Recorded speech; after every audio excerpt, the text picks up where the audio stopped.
Hey everybody, in this video I'll show you how I made this simple tray for one of my mom's pottery projects. And it's really fun to do because I did two things I've never done before. First, I made a router template, and second, I used toner to do the final finish on this. So I'll show you how I did it. In case you're new here, my name's Dan and I love to DIY things like this little entry table, this pantry floor, and even things like earthquake retrofitting. And my mom and I are working on fixing up this 1949 Spartan Manor trailer. Okay, so let's start making this simple tray. The first step is to cut the plywood that will be the base of this tray down to size. In this case, it's 16.5 by 14.25. For the sides, I start off by making a nice straight cut on this board, adjust the fence to 2 inches, and rip a couple pieces from that. Now I have plenty of 2-inch board to make the border for the tray. Since we'll be making mitered corners, I first set the miter saw to 45 degrees. Then I cut the first corner, line up the side along the tray, and mark where the next corner begins. Then I cut that corner, measure the piece against the plywood of the tray, and trim off just enough until it's the perfect length. And now it fits well. Because none of these sides and the cuts will be exactly the same, I've labeled each edge of the tray, and I'll mark each side with the corresponding letter. And here's a quick montage of cutting the rest of the mitered corners. And then a quick test fit to make sure that things are lining up. C, D. Ooh, that's looking good. I've been wanting to make a template for a router for ages, and here's my chance. I start off by laying out the dimensions for the handle, and I decided on 3/4 of an inch thick to match a piece of plywood by 5 inches wide, which is just enough for a hand. Then I used this pencil sharpener to draw some curves, and we have our outline. I used a jigsaw to cut along the lines as accurately as I can, then use a file to smooth out the sides. And here's our template.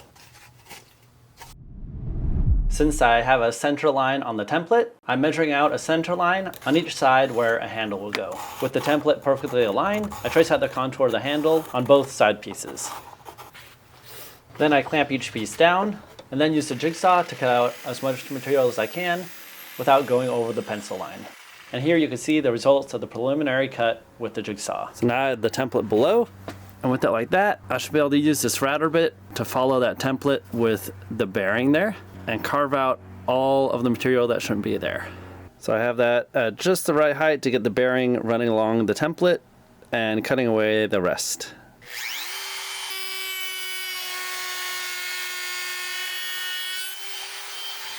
How satisfying is that?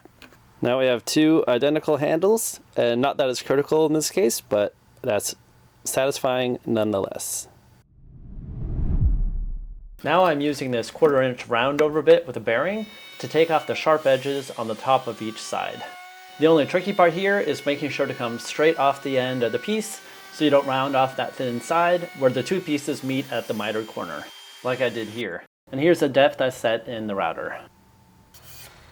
Oh, that feels so much nicer. Of course, we also want the handles to be smooth to the touch, so here I'm rounding out the edge on the outside face of the side only. So smooth now. So much better. And here again, another test fit with some plywood acting as spaces underneath, since there will be a 3/4 inch gap below that plywood of the tray. And that's so your fingers can slip underneath. I don't think there's too much to say or show about sanding, but I did go from 120 to 180 to 220. And I did a bit by hand on the handles because those parts were hard to reach with the block sander. Before I start gluing it up, I'm doing one final test fit to make sure it fits well together with the band clamp. Let's glue this up.